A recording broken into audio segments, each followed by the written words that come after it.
Solve 4x squared minus 16x plus 15 is equal to 0. This is a quadratic equation. To solve a quadratic equation, the first thing we have to do is to compare it with the general form of a quadratic equation. The equation we have here is 4x squared minus 16x plus 15 is equal to 0. This is the equation we are going to solve. Generally, a quadratic equation is of the form ax squared plus bx plus c is equal to 0. Fortunately for us, the equation we have has been arranged in the same form as the general form of a quadratic equation, so we can easily compare the two. When we do the comparison, you can see that a will be 4, b will be negative 16, and c will be 15. So we have the value of a as 4, b as negative 16, and c as 15.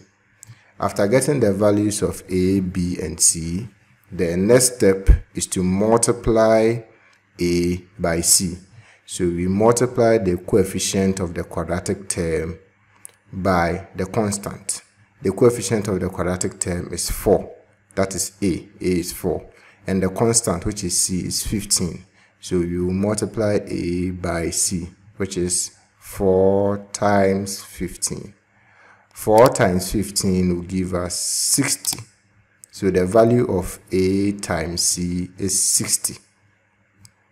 Now, what we do next is that we will look for two numbers that when you multiply them, you will get a times c, which in this case is 60. But when you add them, you get b, which in this case is 16. So we are looking for two numbers that when you multiply those two numbers, you are going to get 60. But when you add them, you are going to get negative 16. You usually get those two numbers from the factors of a times c. A times c here is 60. So you get those two numbers from the factors of 60. When we look through the factors of 60, we can see that the two numbers that looks like satisfying this condition are 10 and 6. But look at it carefully.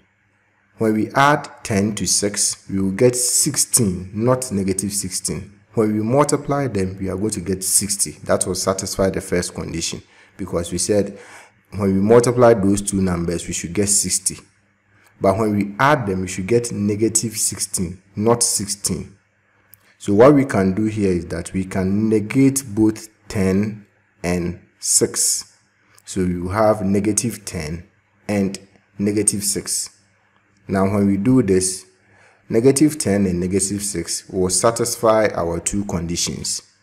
When we add them, we will get negative 16, because negative 10 plus negative 6 will give us negative 16.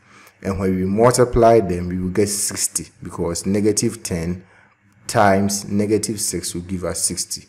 So we have our two numbers. They are negative 10 and negative 6. After getting those two numbers, you are going to replace b with those two numbers. B here is negative 16. So you replace negative 16 with negative 10 and negative 6. When we do that, we are going to have 4x squared. We are replacing negative 16x with negative 10x and negative 6x. So we have 4x squared minus 10x minus 6x plus 15 is equal to 0. We can now factorize them. We pick the first two, and then we bring the common factor out, and then we will pick the next two, and then we bring the common factor out. Between 4x squared and negative 10x, the common factors are 2x. When we take 2x out, we will be left with 2x minus 5. Between negative 6x and 15, the common factor is -3. When we take -3 out, we will be left with 2x. Because we have a negative sign here, the positive sign here is going to change to negative, so that when we use the -3 to multiply the number that you have here, we will get a positive number. Here used to be 15, and we have factored 3 out, so we will be left with 5, and this is equal to 0. So you can see that when we multiply -3 by 2x, we get -6x, and when we multiply -3 by -5, we will get 15, just as we have here. When we look at the contents of the two brackets, the first one is 2x minus 5, and the second one is also 2x minus 5. So you will pick one of them. So in our first bracket, we will have 2x minus 5. And then for the second bracket, we will have 2x, which is in front of the first bracket, then minus 3, which is in front of the second bracket, and this is equal to 0. Now we need the value of x. To get the value of x, we equate the content of the first bracket to 0, and then we equate the content of the second bracket also to 0. So the first one is 2x minus 5 is equal to 0. 2x minus 5. This will give us 2x is equal to 5. We will divide the left hand side by 2 and the right hand side by 2. 2 cancel 2, and 5 divided by 2 will give us 2 whole number 1 divided by 2. The content of the second bracket is 2x minus 3. We will equate that one also to 0.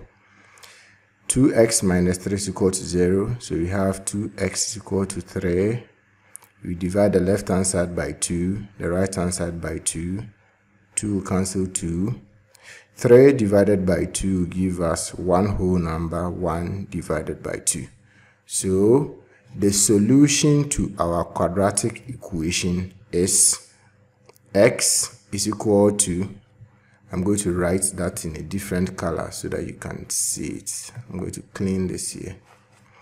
The solution to our quadratic equation is, let me use blue. X is equal to 1 whole number 1 divided by 2, or 2 whole number 1 divided by 2.